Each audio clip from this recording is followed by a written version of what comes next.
राधे राधे। आज मैं श्रीमद् भगवद गीता यथारूप के 3रे अध्याय से 23वां श्लोक हम सब के कल्याण की प्रार्थना के साथ पढ़ूंगी। ओम श्री परमात्मने नमः। श्रीमद् भगवद गीता अथ तृतीयोऽध्यायः। अगर मुझसे पढ़ने में या समझने में कुछ भी गलती हो जाए तो मैं केवल भगवान की ही मंदबुद्धि बालिका हूँ, ऐसा जानकर प्रभु मुझे बहुत क्षमा करें। 3रा अध्याय कर्मयोग 23वां श्लोक। यदिह न वर्तेयं जातु कर्मण्यतन्द्रिताः मम वर्त्मानुवर्तन्ते मनुष्यः पार्थ सर्वशाः। क्योंकि यदि मैं नियत कर्मों को सावधानी पूर्वक ना करूं तो हे पार्थ, यह निश्चित है कि सारे मनुष्य मेरे पथ का ही अनुगमन करेंगे। तात्पर्य: आध्यात्मिक जीवन की उन्नति के लिए एवं सामाजिक शांति में संतुलन बनाए रखने के लिए कुछ परंपरागत कुलाचार हैं जो प्रत्येक सभ्य व्यक्ति के लिए होते हैं। ऐसे विधि विधान केवल बद्ध जीवियों के लिए हैं, भगवान श्री कृष्ण के लिए नहीं। लेकिन क्योंकि वे धर्म की स्थापना के लिए अवतरित हुए हैं, अतः उन्होंने निर्दिष्ट नियमों का पालन किया। अन्यथा सामान्य व्यक्ति भी उन्हीं के पद चिन्हों का अनुसरण करते, क्योंकि श्री कृष्ण परम प्रमाण हैं।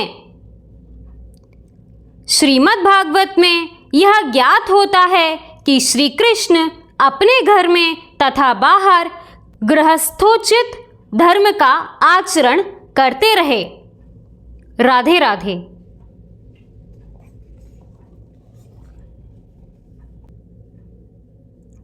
दोस्तों, इस श्लोक में भगवान कहते हैं कि मैं अपने सभी नियत कर्मों को बहुत सावधानी पूर्वक करता हूँ और अगर मैं ऐसा ना करूँ तो लोग मेरा ही अनुगमन करेंगे।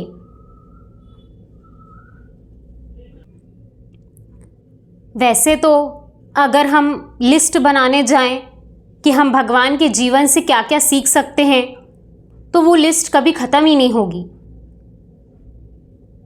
उनकी हर लीला में, हर कथा में, हर कार्य में पूरे मानव समाज के लिए स्पष्ट रूप से ये संदेश देते हैं कि क्या सही है और क्या गलत। मैं आपको कुछ प्रासंगिक बातें बताती हूँ जो हम भगवान के जीवन से सीख सकते हैं।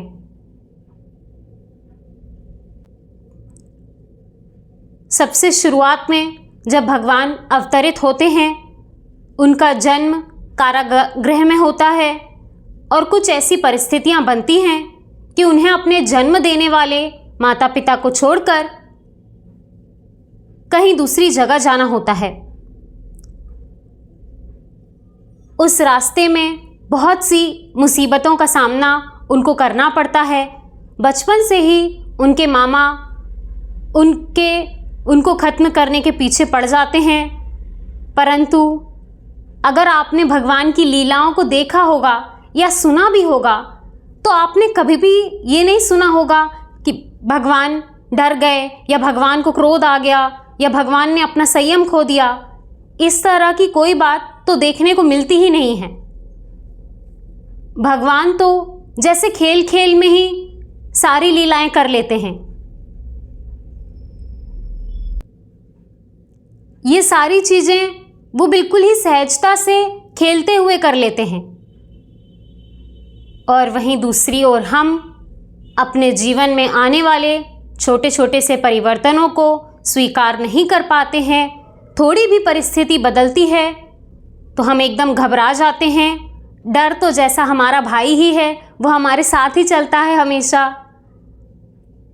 इस तरह से हम अपने इस बहुत ही अनमोल जीवन को, जिसको हम बहुत ही आनंदमय और सुखद तरीके से व्यतीत कर सकते थे, जैसा भगवान करते हैं, हम वैसा ना करके इसे चिंताओं में ही व्यतीत करने लग जाते हैं।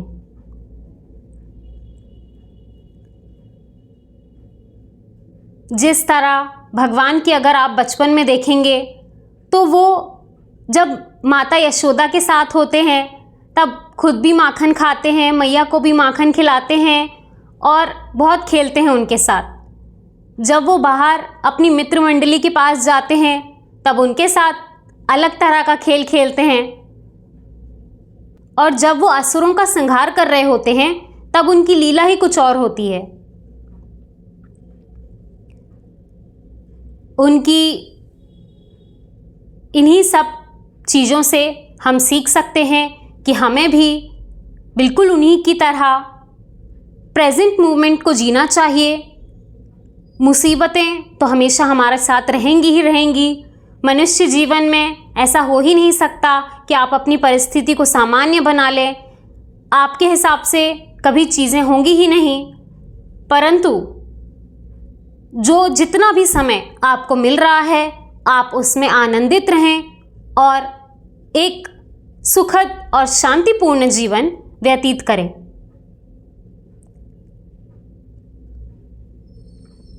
परेशानियों से घबराएं नहीं, परेशानियों में चिपक कर ना रह जाएं। कई बार हमारे साथ तो ऐसा भी होता है कि हम अपने अतीत में हुई घटनाओं से पता नहीं कब तक चिपके रहते हैं। भगवान तो अपने अतीत को भुलाकर ऐसे आगे बढ़ते चले गए जैसे वो कभी था ही नहीं। बिल्कुल इसी तरह हमें ये चीज़ भगवान से सीखनी चाहिए। बिल्कुल इसी तरह भगवान ने इस तरह से जो हमें जीवन जीने की कला सिखाई है, इसे हमें अपनाना चाहिए।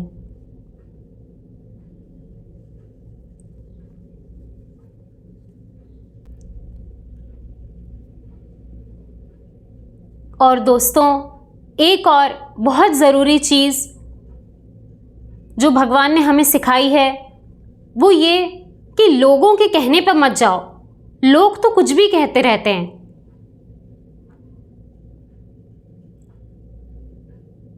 भगवान को जब भगवान मथुरा से द्वारका आ गए तब उन्हें रणछोड़ नाम दे दिया गया।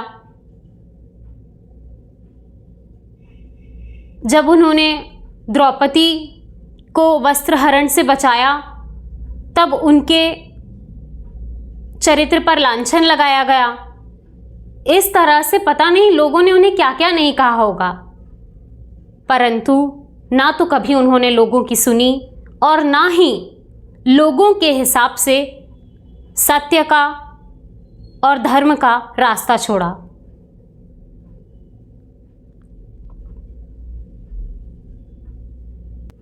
इस पर भगवान अंत में महारथी कर्ण को समझाते हैं कि आप पूरे जीवन इस बात से चिढ़ते थे कि आपको सूत पुत्र कहा जाता है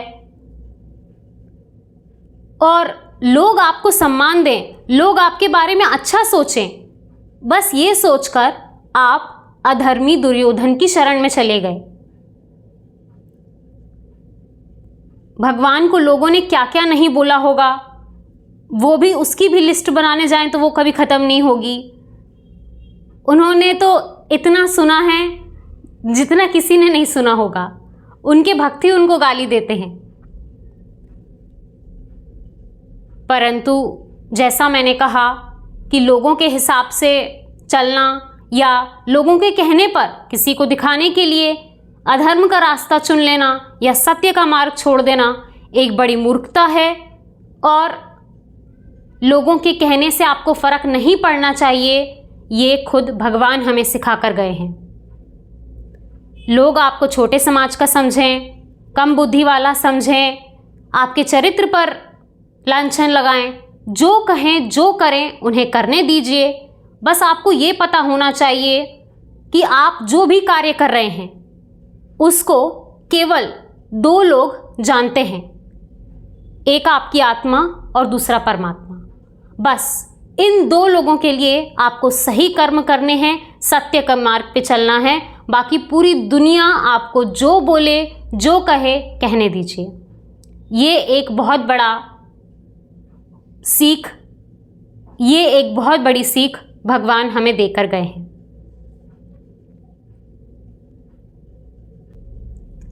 दोस्तों, और भगवान हमें एक और चीज़ सिखाकर गए हैं कि इस दुनिया में स्वार्थ से नहीं, भाव से रिश्ते बनाइए।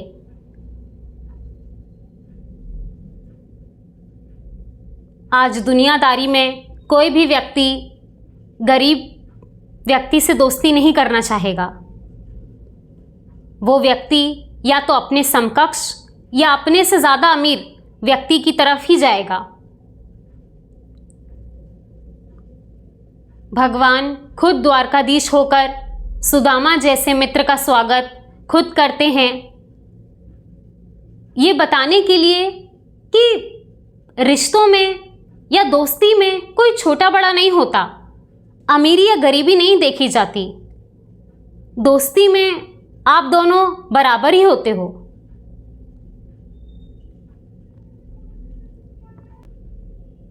और हमारे भगवान वृंदावन के ठाकुर हैं, 56 भोग का भोजन पाते हैं वो।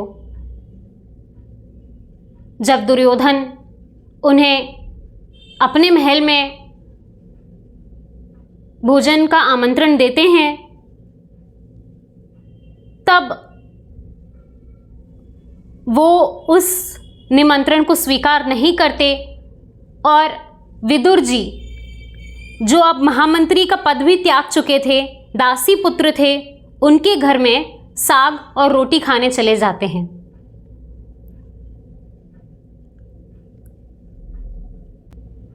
इससे भगवान हमें दो चीज़ें सिखाते हैं।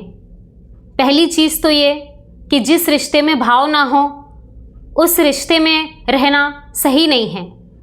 अगर रिश्ते में भाव ना हो और फिर भी रिश्ता चल रहा है, इसका साफ मतलब है कि रिश्ता स्वार्थ से चल रहा है, लालच की वजह से बना हुआ है। ऐसे रिश्ते में मत बनाइए और ना ही ऐसे रिश्तों में रहिए।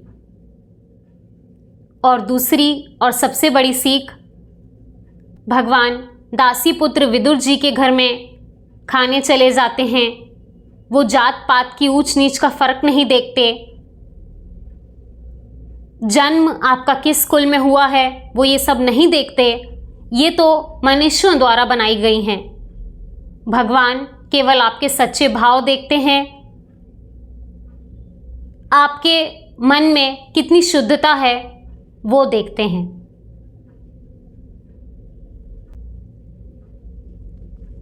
दोस्तों, इसी प्रकार ऐसी कई सारी लीलाएं हैं भगवान की, जिसमें हमारे लिए जीवन के बहुत बड़े बड़े रहस्य, बहुत बड़े बड़े संदेश छुपे हैं। अगर उनमें से कुछ चीज़ें भी हम अपने जीवन में उतार लें तो हम अपने इस मनुष्य जीवन को ज़्यादा सही तरह से जी पाएंगे।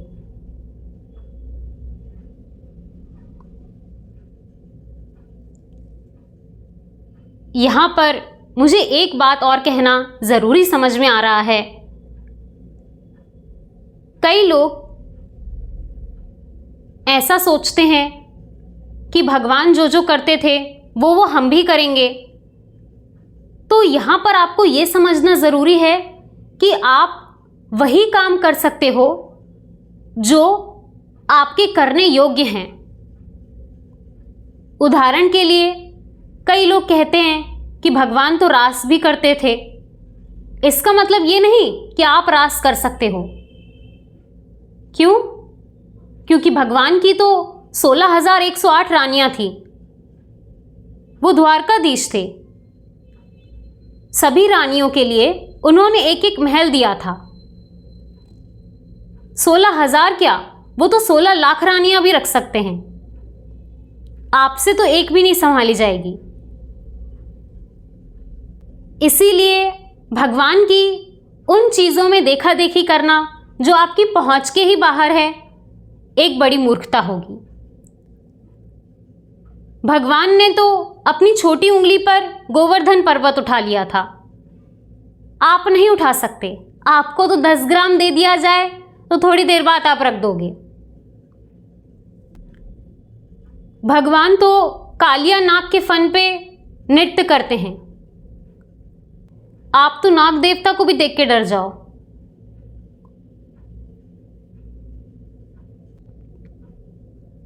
जैसा मैंने कहा कि यहां से ये पता चलता है कि हम भगवान की देखा देखी उन चीजों में नहीं कर सकते जो हमारे सामर्थ्य के बाहर है। इसको मैं आपको बिल्कुल प्रासंगिक प्रैक्टिकल एग्जाम्पल देके समझाती हूं।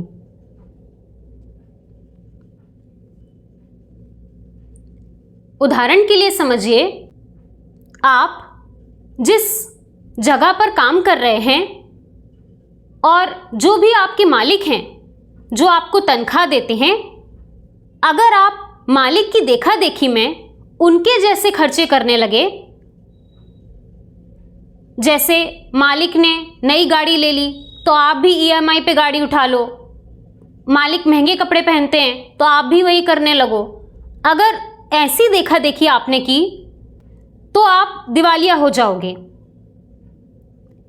इस चीज में आप मालिक की देखा देखी नहीं कर सकते क्योंकि आपके सामर्थ्य के बाहर है।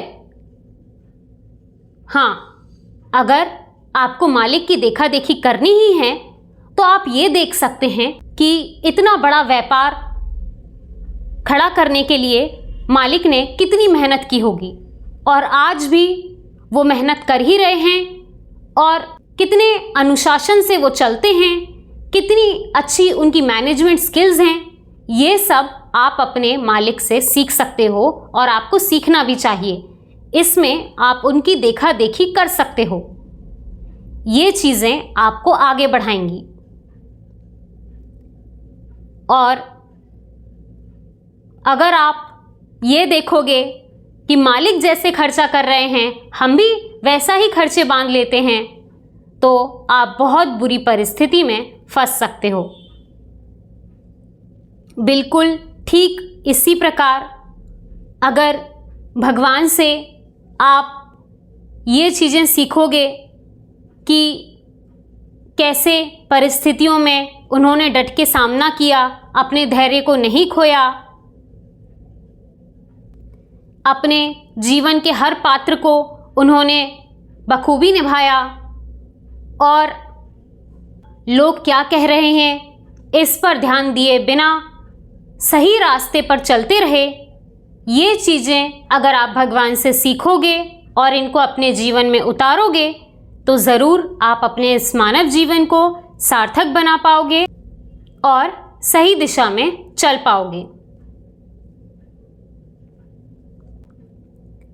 और दोस्तों, भगवान ही हमारे परम गुरु हैं और श्रीमद् भगवद गीता जी में उनके कहे वचन हमारे लिए गुरु मंत्र हैं। हमें बस अपने भगवान के कहे हुए वचनों पर चलते रहना है और केवल उनके ही ध्यान में लगे रहना है।